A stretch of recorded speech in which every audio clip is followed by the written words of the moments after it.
So in 2016, I attended a PGC Glacier coaching clinic in Atlanta, Georgia. And it was an incredible learning experience for me as a coach, as I got to pick and choose topics and speakers throughout the weekend. Those clinics kind of had a similar feel to, I think, the virtual coaching clinics that we get to now participate in. But still to this day, no presentation at a coaching clinic has impacted me as much as the building team cohesion session led by today's guest, Mano, Watsa. I mean, I walked away not just inspired, but I was equipped with some practical ways that I could get my team to set their vision and standards for this program. And I went and implemented that, and it was really, really effective. I still have my 4 pages of notes from that session. But beyond just giving a great workshop, as CEO of PGC, Mano has continued to build an exceptional culture at the PGC organization. And that culture was established by Dick DeVenzio and Dina Evans. I mean, if you attend any of their events, though, for coaches or athletes, you're not going to want to leave. I'm just going to warn you. Not just because of the knowledge and how much you'll learn, but because of who they are as people and who they are as an organization. So in today's episode, which is the first part of our conversation with Mano, we're going to dive into the PGC culture, how he develops his staff, because I think this is really applicable for not only how we develop our own team culture, but our staff culture. Welcome to the Coaching Culture Podcast, brought to you by Thrive on Challenge. I'm JP Nurbin, joined by my friend and co-host Nate Sanderson. Each week in about 30 minutes, we discuss important principles and strategies of transformational leadership. At Thrive on Challenge, we help coaches to raise the standards and strengthen the relationships in their program, because we know this type of culture produces better leaders, better people, and better results. To learn more about how we can help you, go to thriveonchallenge.com, where you can also subscribe to our weekly newsletter and get the coaching notes to every episode of this podcast.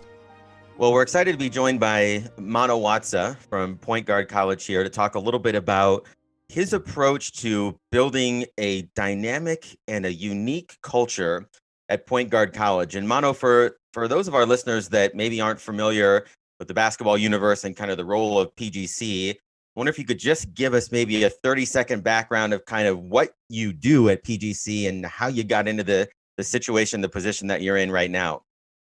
Absolutely. First of all, Nate, JP, just an honor to be on with you both. You're having such an impact on coaches worldwide, and just a privilege to join you guys today. So thanks for the invitation.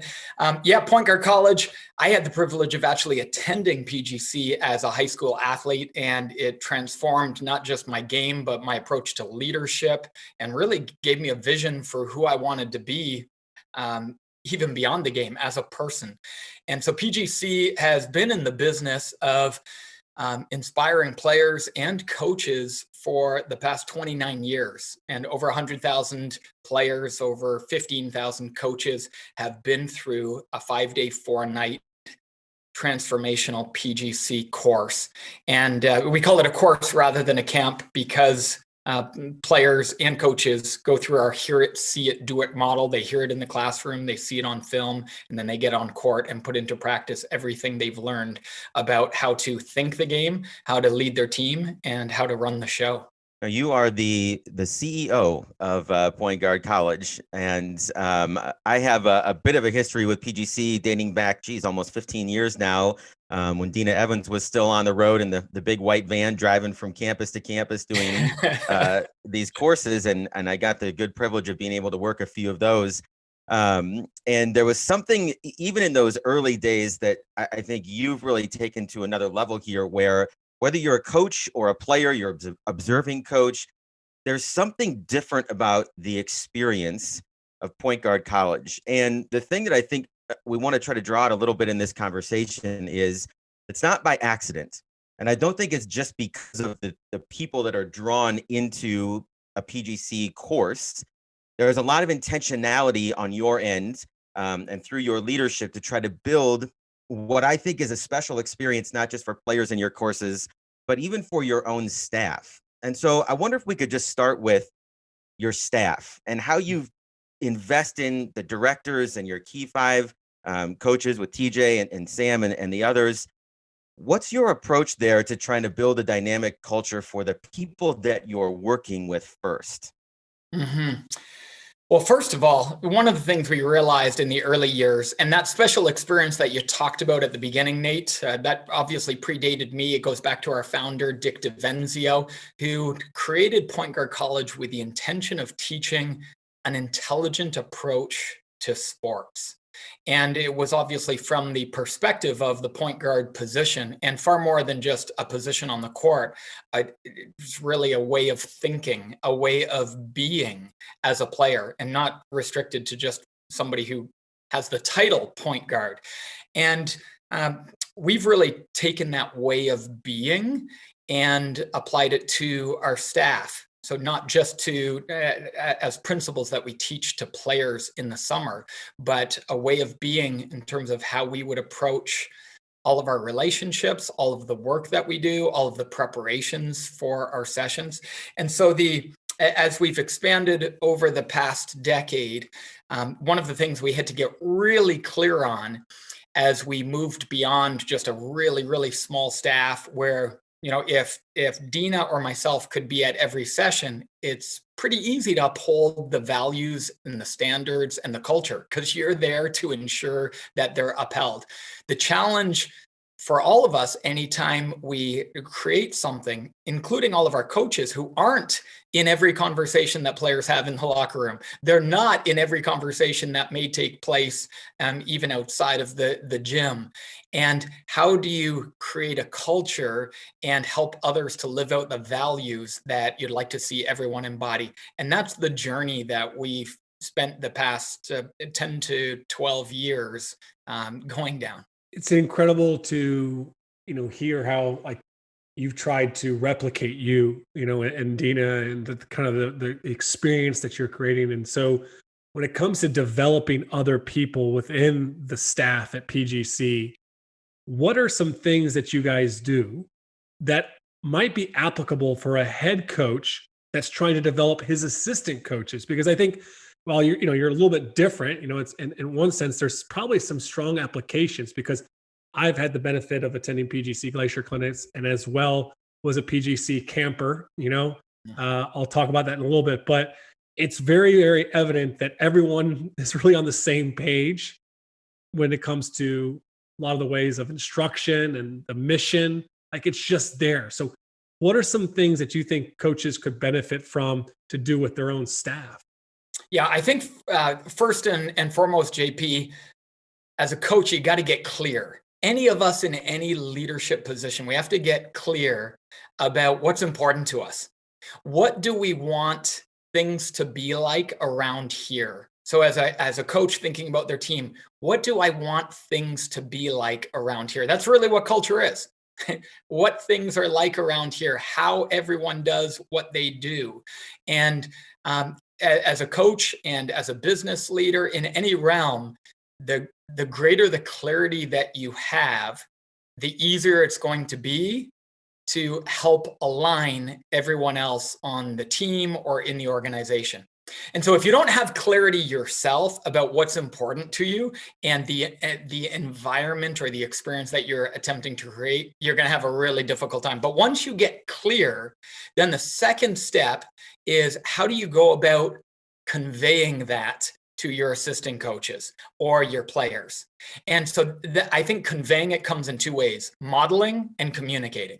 So you've got to ensure you're modeling whatever you hold dear. And then secondly, it's really helpful to create a common language that can be shared amongst the coaching staff. Here's what's important to us and why, and here's how we talk about it, so that you begin to get everyone using the same language, which of course, as everyone starts to use the same language, everyone starts to think in the same way. And it's not that you don't want everyone thinking creatively, but there's certain things, specifically your values or the environment you're trying to create, that you want everyone thinking along the same lines. Mano, over the years, you and I have had some conversations about how you develop individuals within your organization, and particularly with conversations about their own personal development, sort of as it unfolds within the vision of PGC. And I wonder if you could just talk about maybe in generalities a little bit, but how those conversations go and why they're so important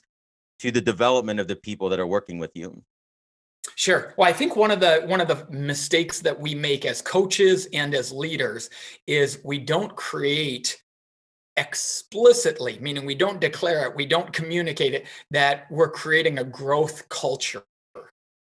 And when you start from the premise of, hey, I want everyone to know we're creating a growth culture, and the way we grow is by coaching each other up.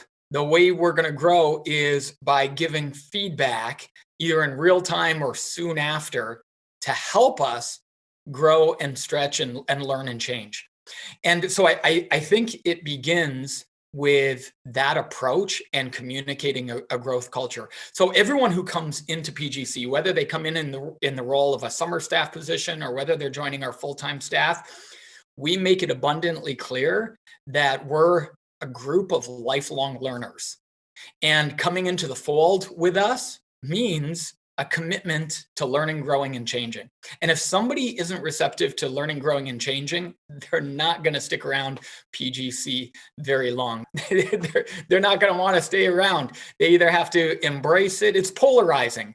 And I think any good culture is polarizing. It draws in those that align and it repels those that don't. And so I think it's important as coaches that we communicate to our assistant coaches, hey, we want to have a growth culture and be growth oriented. We all know every coach wants their players to grow. Unquestionably, I don't think there's a coach on the planet that doesn't want their players to grow, learn, and change. In fact, every coach highly values their players being coachable, their receptivity, growing, learning, and changing. But often as coaches, we don't foster that environment with our coaching staff. And so then it's difficult to give feedback because you see your assistant coach maybe not doing something the way you'd like it to be done or as well as it could be done. But, can I give feedback? Can I not give feedback? But the reason that happens and sometimes head coaches walk on eggshells or then they just explode and get angry is because they haven't first fostered a growth culture where there's buy-in. Okay, so we're creating a growth culture and we're going to be growth oriented. And here's what it's going to look like. I'm going to consistently ask you for feedback of what I'm doing well and what I can do to get better. And I'm going to consistently give you feedback of what you're doing well and how you can get better. And that's something that we have done consistently at PGC in our summer sessions and year round.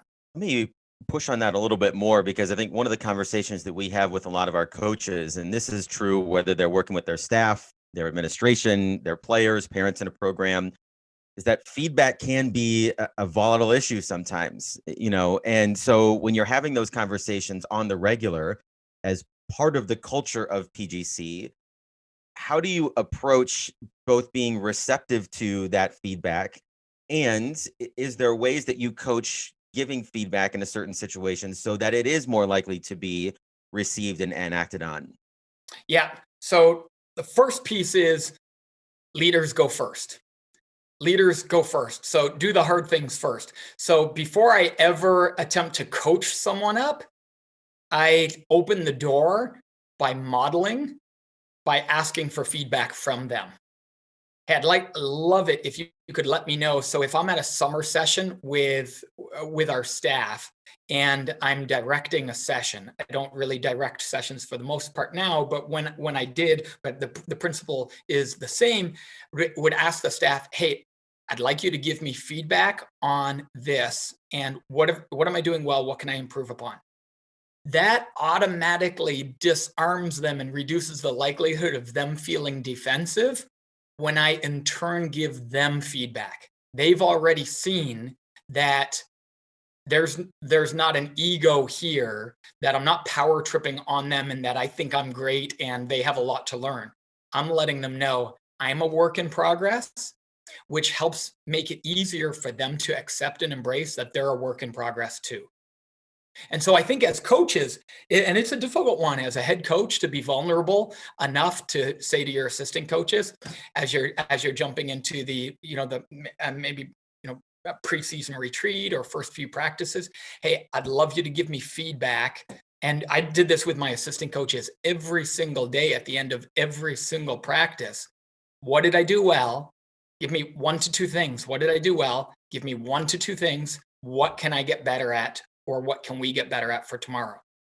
And that, in the first week or two, I wouldn't even turn it back on them until finally, typically one of them would then ask, hey, Mano, what can I get better at? In other words, I didn't even have to facilitate that because I led first.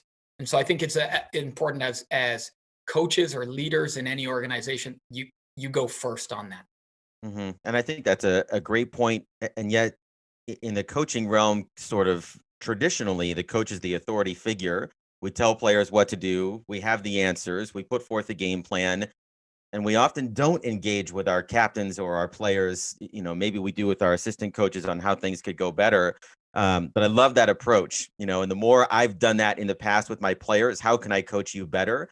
How could I have done that better? How could we have better prepared for that practice? Not only the more engaged they are in what we're trying to build together to make this thing better for everybody, but I think they do open themselves up, as you said, for more feedback and conversation, and are interested themselves more in their own personal growth. So I love that approach. Yeah. And one of the things that's always stood out to me at our coaching clinics, when we have some of our Division I coaches, NCAA Division I coaches, and pro coaches who come to speak at our sessions, and then they stay or they come early and they sit front row and they participate and they put up their hands. And I'm just continually amazed that the coaches at the highest levels are inquisitive, curious, and are quite obviously see themselves as a work in progress and committed to lifelong learning. And so I think, if we were to step into any one of their practices, it's quite obvious that they've put their ego on the shelf. And they don't think they need to impress others or feel like they've arrived. And I think one of the things that we wrestle with, not just as coaches, but as human beings, we wrestle with being vulnerable because we tend to want to impress. And so we don't want to convey to anyone else that we don't know it all, or that maybe there's something that we're not doing well. And so my encouragement to our staff is always to get over yourself. You haven't arrived. And the day you've arrived and you think there's no more to learn is the day you're done.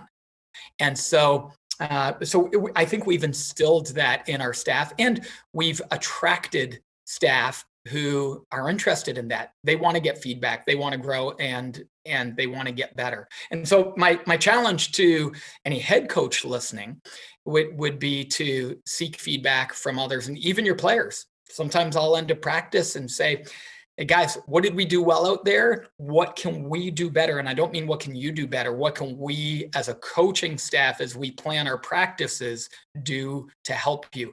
And sometimes that's in the form of surveys. Sometimes it's the group. Sometimes it's the captain. Sometimes just individuals. But getting feedback, I think generally as coaches, we don't get nearly as much feedback as we could or should. And we would benefit from tremendously if we did more of it. I think one of the big challenges from a coach trying to facilitate that feedback initially is sometimes players or even our staff are hesitant. Whoa, does he really want feedback or does he not? And I think it kind of comes back to, though, of the organizational culture that you're talking about building is being really, really clear. One of the things I wanted to come back to that you mentioned earlier was this common language. And here you've got two very common questions. I'm going to ask you consistently at the end of every session, what did I do well? What can I do better? And so we're trying to create a common language. And I like that. I think the challenge for me, and I think this is where I would really like to learn from you, is so often I feel like this common language kind of evolves organically. Like PGC has a lot of PGC-isms is what I guess I'll call them, just a lot of just things that you say that if you didn't work there or you didn't go to multiple camps, you wouldn't know what the heck people were talking about.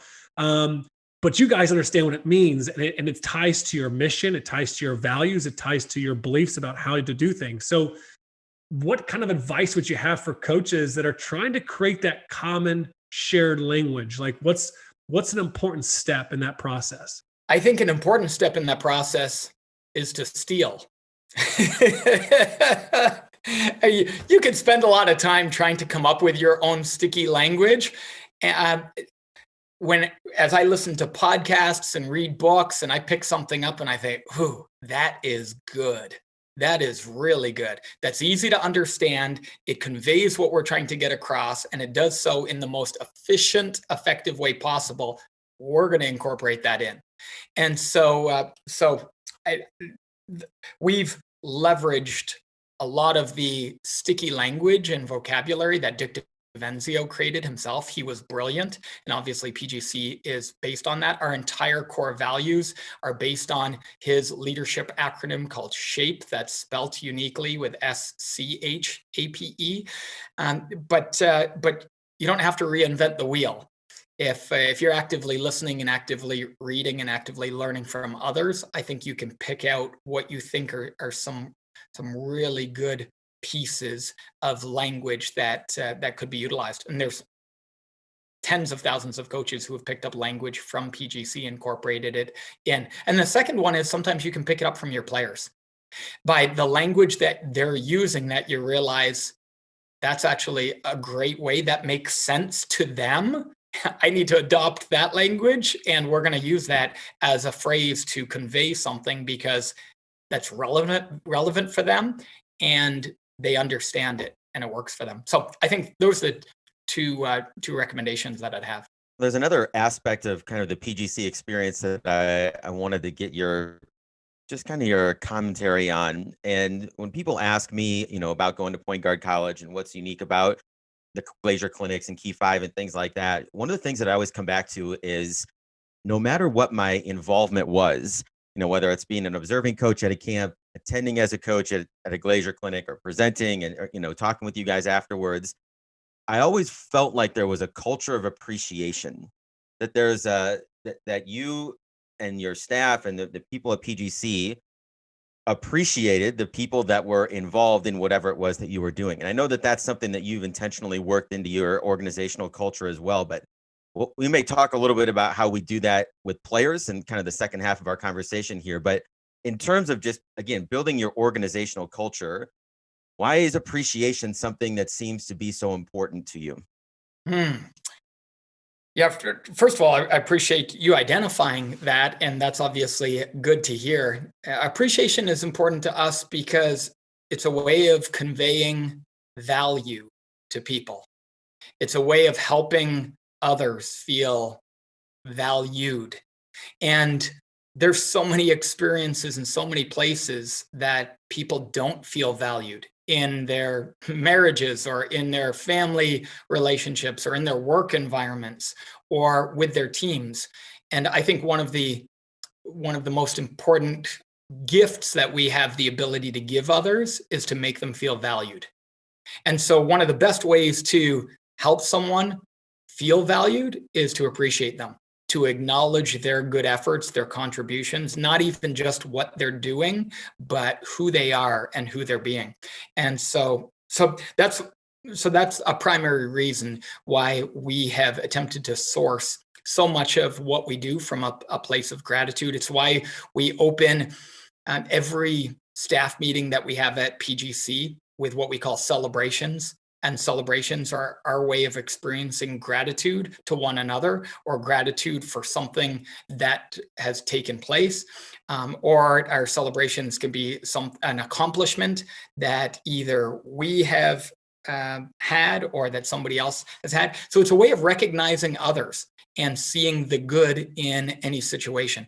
So I think gratitude serves not just for the receiver, but gratitude is also good for the giver, because it changes how you see the world.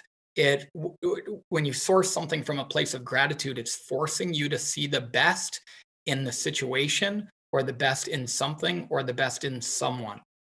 And so as a PGC, we attempt to create an uplifting environment for everyone who comes into the environment. I can't think of a better way to do that than through appreciation. I think it's really, really simple. It's easy to do, but it's easy to forget or not do. Like your celebrations thing, I think it's just really profound. Just even over, during the pandemic, before we started eating dinner, as a family, we started saying, "Hey, what are we grateful for?" And it's just something simple like that, and just being consistent about, I think, has helped to transform just our dinner experience from one of being complaining to one of being something a little bit more positive. But I think it's just from an outsider's perspective, I think it's probably critical for your ability to scale, like, because PGC is really big now. Like, you got camps all over the world. They're all over America, and there's thousands of campers that are going through there, and you got loads of different coaches. So I would just, I don't know, I guess that's just kind of one of my takeaways from just what you're saying there is like, and I want coaches to understand that it's like, these things they sound really simple, but they're probably really impactful. Yeah, absolutely. And when I think of the teams that I've coached over the last 5 years, coached my sons when they were playing high school JV and then high school varsity. I coached their AU team the past 4 years. And we begin and end every practice with our celebrations. And there's now hundreds, if not thousands, of coaches doing the same across North America as well, based on what we do at PGC. But this time of celebrations, it only takes 60 to 90 seconds. And we begin practices by having the players and the coaching staff celebrate others. It might be 3 or 4 players who get celebrated. It might be an assistant coach who gets celebrated, but 3 or 4 celebrations as we gather at the center court circle, and we all stand around just outside of the edge of that center court circle. And it's how we begin practice. And it's a way of reinforcing everything that we're about as a team. And at PGC, it reinforces everything that we're about as an organization, as a company, what we stand for, what we believe in, and our values. And so our players celebrate, and we teach them how, we model it, we lead it, and then they participate.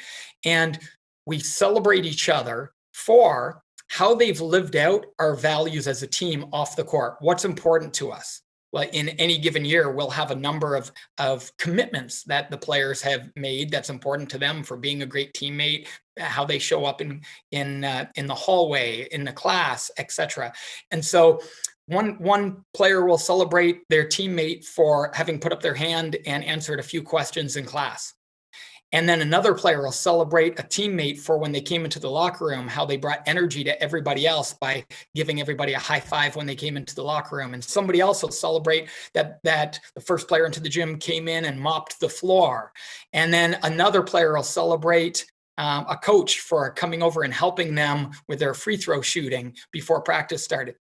And what that does, that gratitude, not only is good for the giver, as I said, it helps everybody to see the best in others and see where others are showing up well. It's good for the receiver because it reinforces the behavior of what they're doing. It makes them feel really good about their contributions.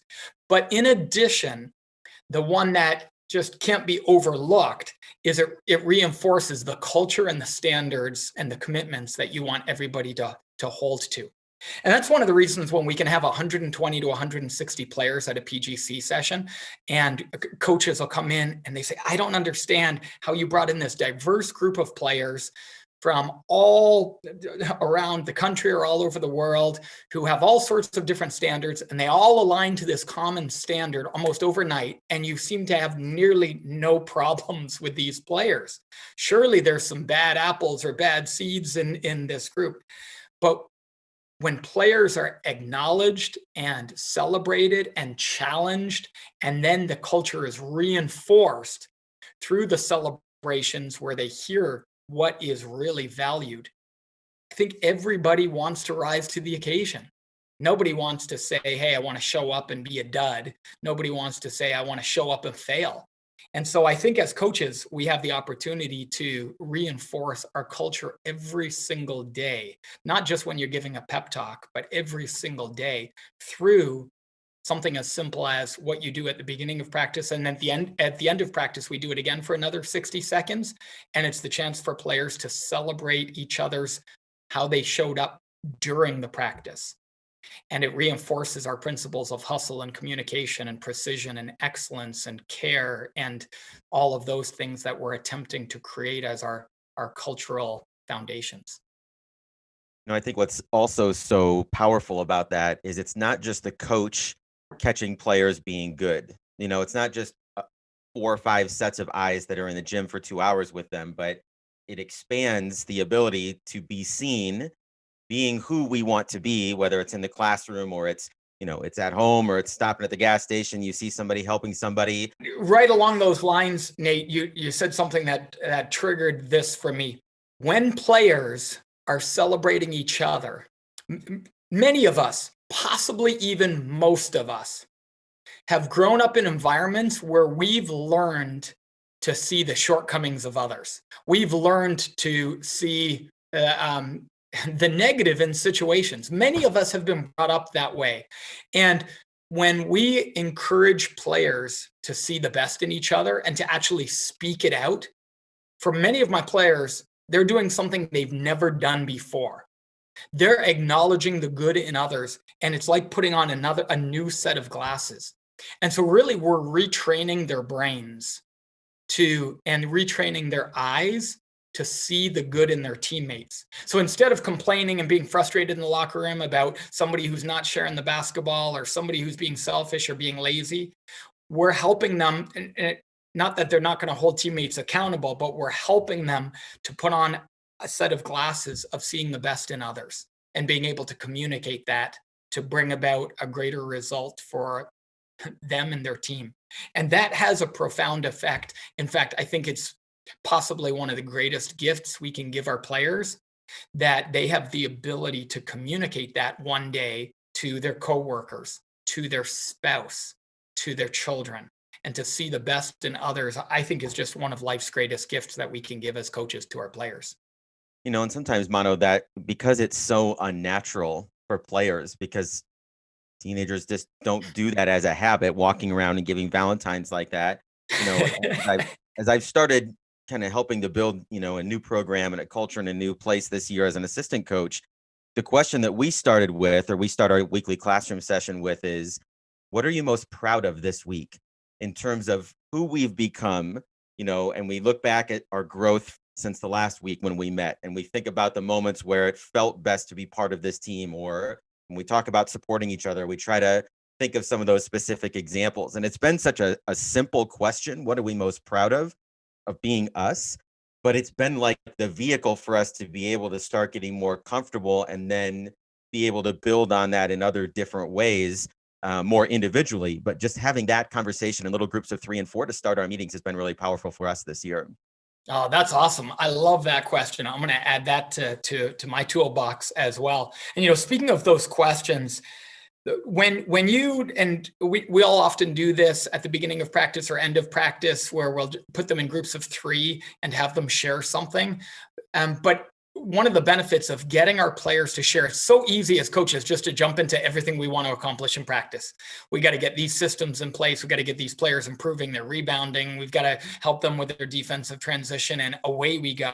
And what we miss is the opportunity to build team camaraderie and trust. And is there anything greater than trust in a team? And so one of the ways to build that trust is to give players the opportunity to share. Not even just to share the encouragement and seeing the best in each other, but to share, hey, take 30 seconds and share one thing that's gone really well in your week, and share one thing that's been a real struggle this week for you. Get in groups of 3, you've got 30 seconds to share. We do that type of thing all the time with our teams to help players connect and to help players build rapport and trust and connection with each other. And I think that goes a long ways.